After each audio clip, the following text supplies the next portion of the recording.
O título desse vídeo é obviamente uma provocação, mas não um clickbait. Eu realmente vou tentar desenvolver essa ideia de que o Gon, em certo sentido, é mais maluco do que o Hisoka, mas isso vai ficar mais pro final do vídeo. Por enquanto, façamos uma análise das sagas da família Zodiac e da Heaven's Arena. Na real, não tenho nada a falar sobre a saga da família do Killua, exceto os comentários que farei quando for refletir acerca do Gon. Na prática, a análise de hoje será acerca da saga da Heaven's Arena somente. O elemento que me chamou a atenção logo de cara nessa parte da história foi de como o Togashi segue em Hunter x Hunter, ao contrário do que acontece em Yu Yu Hakusho, uma ideia de amarrar as sagas de sua história umas às outras. Os eventos dos arcos anteriores terminam sendo usados como justificativa para o início das novas aventuras em uma técnica que eu chamei de gancho em vários vídeos de análise de Dragon Ball. Isso é, certos elementos colocados em um momento da série causam os eventos do arco posterior, criando assim um enredo mais bem amarrado. E no caso de Hunter x Hunter, esses ganchos não necessariamente puxam as sagas imediatamente posteriores. Por exemplo, ao final do arco da família Zodiac, os heróis se reúnem e decidem o que farão em seguida. Aí é que nós somos informados de que o Gon está muito a fim de, entre aspas, pagar sua dívida com o Hisoka, que o humilhou lá no Exame Hunter. Então o Kurapika diz que sabe onde o Hisoka estará dentro de 6 meses,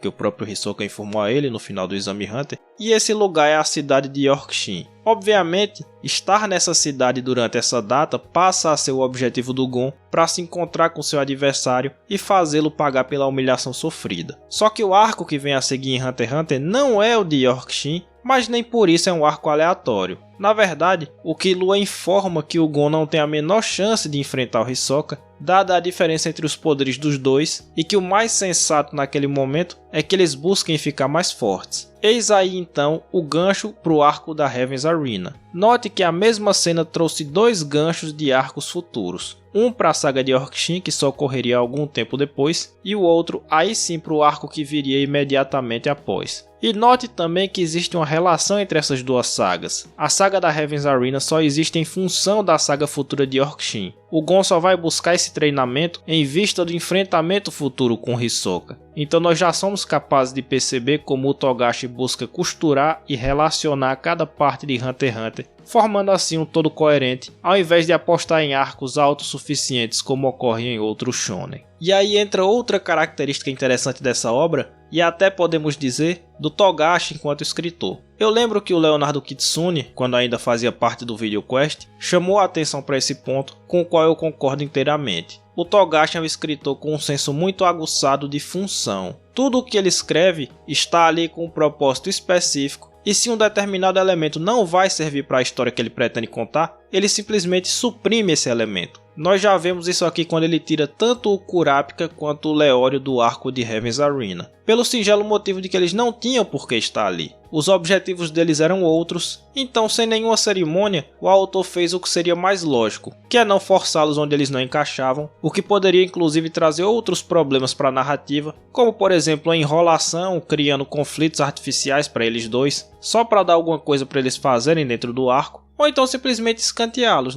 fazê-los participar do arco da Heaven's Arena, mas não tendo nenhuma função específica dentro dessa saga e ficando ali só como figurante. Então, para evitar esse tipo de erro, o Togashi prefere nem colocar personagens que não servem ao propósito que ele tem em mente. Em Yu Yu, ele fez a mesma coisa ao retirar o Kuwabara do arco final da série, por não existir contexto para ele participar. É uma decisão corajosa, considerando que estamos falando de queridinhos do público, mas o autor está pensando primeiramente em fazer o que é melhor para a obra. Muito bem, a saga de Heaven's Arena pode ser enquadrada em 2 tipos comuns de arco dentro do shonen simultaneamente. Esse arco é tanto de treinamento quanto pode ser considerado um tipo de torneio, e cada um desses tipos de saga tem suas próprias características narrativas. Então vejamos aqui. Enquanto o arco de treinamento, Heaven's Arena consegue atingir o principal objetivo desse tipo de história, que é retratar o progresso dos personagens de maneira gradual e natural, sem forçar a barra. Às vezes, esses arcos apresentam evoluções também morais dos personagens, mas em um shonen o essencial é que haja um aumento da força, da capacidade de combate desses indivíduos.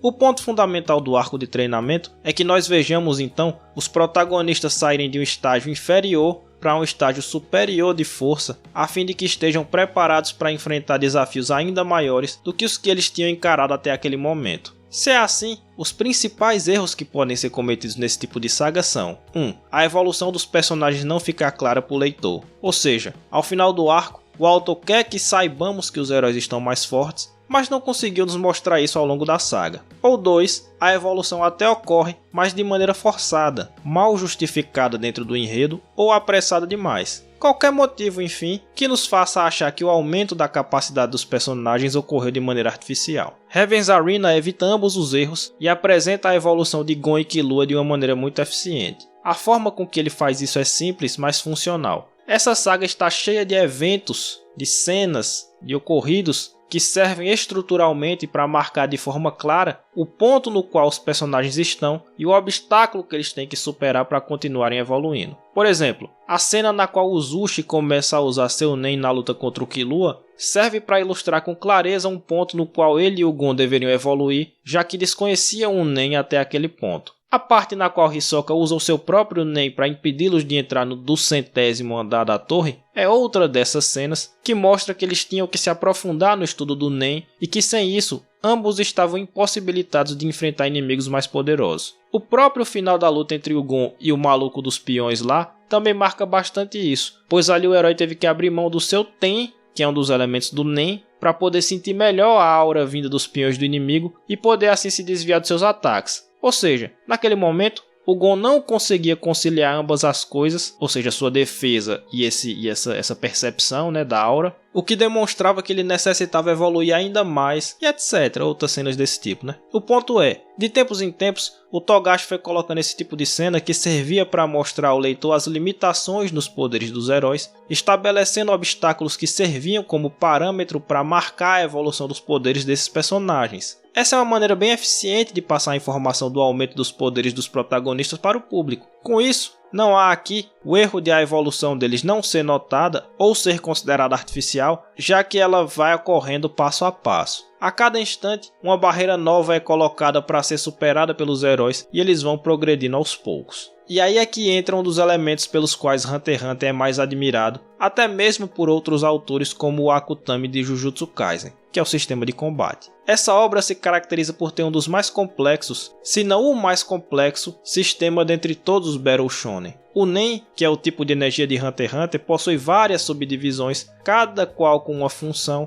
e cada uma delas podendo e devendo ser combinadas no meio do combate, proporcionando mais possibilidades aos lutadores. Ainda existe também aquela coisa dos tipos de usuário de Nen, cada qual com sua aptidão, que tem mais facilidade de aprender técnicas relativas a outro tipo de usuário de Nen, que são coisas que aumentam ainda mais a complicação do sistema. Por um lado, sim, é complexo e certamente afasta alguns leitores que preferem uma coisa mais fácil de entender e que não demande muito investimento intelectual. Por outro lado, é justamente essa complexidade que permite ao Togashi montar um sistema de batalhas mais lógico em seu mangá, possibilitando justificativas mais plausíveis para as possibilidades de cada lutador dentro de um combate e resoluções mais críveis para as batalhas. Quando eu falo em plausível e incrível, evidentemente não estou falando de realismo. Hunter x Hunter é tão fantasioso quanto qualquer outro shonen de porrada que tem por aí. A questão é que as regras do jogo são expostas detalhadamente ao leitor e essa é a analogia mais correta a se fazer. No primeiro vídeo no qual eu comentei acerca de Hunter x Hunter, mencionei que o Togashi é um grande fã de jogos e que isso se reflete nessa sua obra. O Nen, dentro de toda a sua complexidade, segue essa mesma lógica, só que aplicando a elementos mais tradicionais do shonen de porrada. Ao tornar o seu sistema de batalhas mais complexo, o autor pôde fazer com que as lutas da série se assemelhassem a jogos, uma vez que o funcionamento muito específico do Nen pode ser encarado como conjunto de regras de um dado jogo. E tal qual eu mencionei no vídeo acerca de Kaiji, a dinâmica do jogo requer, para gerar engajamento do leitor, a exposição específica das regras para que ele conheça de antemão as possibilidades que estão disponíveis aos personagens em um dado momento. Por um lado, isso dificulta a vida do autor, que precisa encontrar alguma justificativa plausível dentro das regras por ele criadas. E aí eu retomo o raciocínio que eu estava fazendo anteriormente. Não se trata de realismo, é claro, mas a credibilidade dos eventos de uma luta se dá por conta da coerência com as regras do jogo. Como eu disse, isso dificulta o trabalho do escritor, porque ele não pode fazer os personagens ganharem ou perderem usando de elementos não estabelecidos anteriormente, e não pode, em regra, fazer com que o resultado aconteça por conta do desconhecimento da regra por parte de algum dos personagens. Então a margem para ele fazer o que quer é menor. Por outro lado, a satisfação do leitor é infinitamente maior caso o autor consiga desenvolver todo o jogo de forma coerente, porque existe aí o engajamento intelectual também. O mero fato de reconhecer que cada passo dentro do jogo foi dado de maneira plausível, que a estratégia de cada personagem fazia sentido e que a disputa foi se desenvolvendo com naturalidade até o fim, já faz com que a admiração do leitor seja ampliada em comparação com aquelas séries que buscam apenas o engajamento emocional da plateia. As lutas de Hunter x Hunter seguem exatamente o mesmo princípio, porque são como jogos, se bem analisadas as coisas. E, assim como a evolução da força dos personagens, também a exposição do Nen e de todas as suas complexidades é feita de maneira gradual aqui em Heaven's Arena. Na verdade, ambos os pontos estão intimamente entrelaçados, porque na prática a evolução de Gon e Killua passava por dominar a cada momento um aspecto novo do Nen. Assim é que a primeira evolução foi conhecer a existência dessa força. Depois, tiveram que dominar o suficiente para passar da barreira do Hisoka. Depois, foram começando a usar dentro das batalhas, primeiramente com dificuldades e posteriormente com mais desenvoltura e por aí vai. Cada passo desses, além de marcar a evolução dos heróis, também servia para o Togashi expor, de maneira contextualizada, o funcionamento de mais um aspecto desse complexo sistema de poder. Então inicialmente nos foi mostrado o Ten, que ajuda o usuário a se proteger de outros golpes de Nen. Sem isso, não dava nem ao menos para lutar no do 100º andar da torre. Depois vimos, na luta contra o cara dos peões, o Hatsu, porque esse cidadão, esse lutador, era capaz de transmitir sua energia para os peões. Ele era capaz de transmitir sua energia para objetos externos, né? No meio da luta, vemos o Zetsu, que é a hora que o Gon consegue suprimir seu Nen, a fim de poder focar melhor nos ataques do oponente. A luta do Hisoka com Castro nos mostrou que a aura pode assumir diversas formas, né, como a do Hisoka, que parece um chiclete, bem como uma variação do Zetsu que permite tornar o Nen invisível, o que por sua vez nos levou ao conceito de Gyo, que é a técnica de concentrar energia em alguma parte específica do corpo justamente para poder ver esse Nen quando o adversário o torna invisível.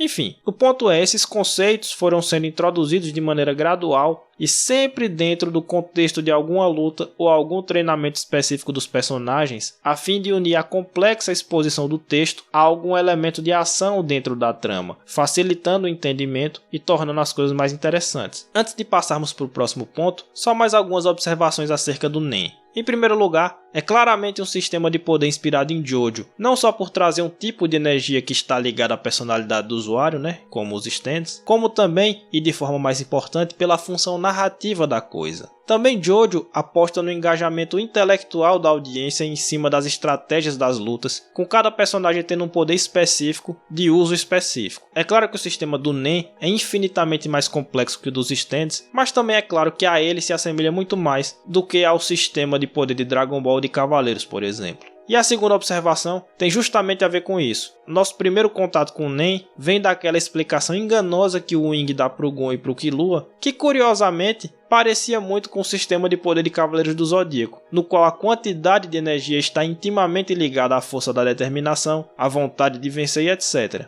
Depois nós ficamos sabendo que não era bem daquele jeito que funcionava o Nen, e aí sim fomos introduzidos a um sistema de poder de tipo exatamente oposto, isto é, estritamente racional, cheio de regras, ao invés de ser ligado às emoções. Então, talvez tenha sido um tipo de sátira do Togashi, né? A primeira explicação fica parecendo que é um sistema de poder de shonen como qualquer outro. Se você tiver muita determinação e queimar seu cosmo, você vai ter mais força. E aí depois eles, não, era só uma pegadinha. O verdadeiro sistema é muito mais complexo, muito mais cheio de regras, sei lá. Achei interessante essa curiosidade. Outra coisa diz respeito a um fator que eu já mencionei no vídeo de Kaiji também, que é a questão da superexposição. Eu sei que muitos reclamam desse ponto em Hunter x Hunter e abordarei essa questão se chegar a fazer outros vídeos sobre a série. Mas a noção geral que quero passar aqui é a de que essa avaliação tem que ser feita dentro do contexto. Como eu disse, as lutas de Hunter x Hunter são como jogos de regras complexas. Para o melhor engajamento do público, tanto essas regras como as estratégias usadas pelos jogadores/lutadores têm que ser transmitidas com clareza. E é por isso que não dá para comparar o tipo de exposição de que Hunter x Hunter precisa com o de Dragon Ball, por exemplo. São obras com propósitos completamente diferentes, que buscam gerar engajamento de maneiras diferentes e que têm focos narrativos diferentes. Usar a mesma régua para medir ambas é injusto e errado enquanto critério de avaliação.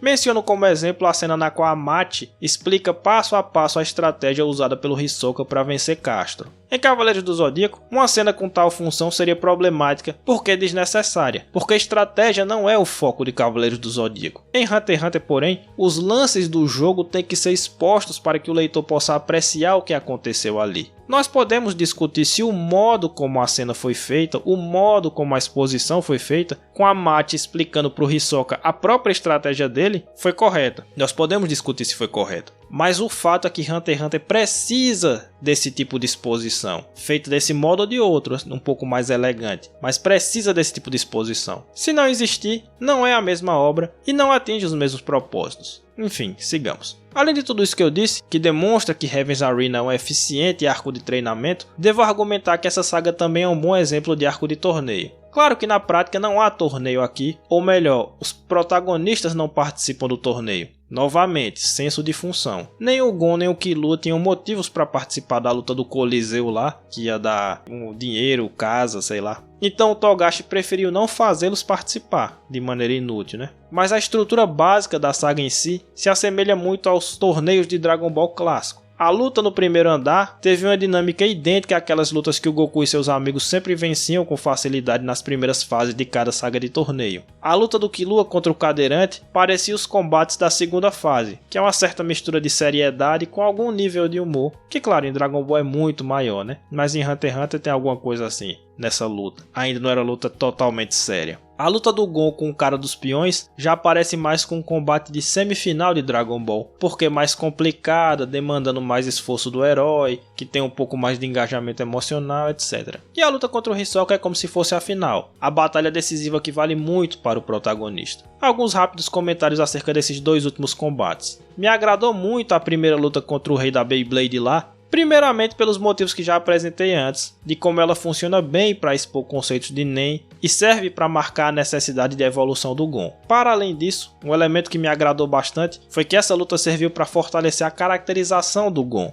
O herói de Hunter x Hunter é um personagem que, como já falei no vídeo anterior sobre esse mangá, faz parte de uma tradição de personagens que, não sendo especificamente inteligentes, têm uma visão diferenciada acerca do mundo, que permite que eles percebam coisas que mesmo os mais cerebrais não conseguem ver. Nessa luta, o movimento do Gon de suprimir sua aura para poder enfrentar o oponente me parece um bom exemplo disso. Do ponto de vista do Wing, que era um guerreiro experiente, isso seria loucura, porque era enfrentar um usuário de Nen abrindo mão da sua própria defesa. Mas o Gon conseguiu ter o entendimento de que aquela era a única alternativa para continuar na batalha, além de ter calculado bem o risco, sabendo que não morreria mesmo que fosse atingido por um golpe de Nen. Então é um exemplo de como ele, mesmo menos experiente, conseguiu captar coisas que um lutador melhor que ele não tinha conseguido, e esse é um traço marcante do Gon. Fora que fazia sentido com o nível de força que ele tinha ali, né? Esse movimento, porque ele não conseguia conciliar tudo, ele não conseguia sentir a aura dos peões do cara ao mesmo tempo que se concentrava em manter o seu próprio Nen, porque ele estava bem iniciante. Então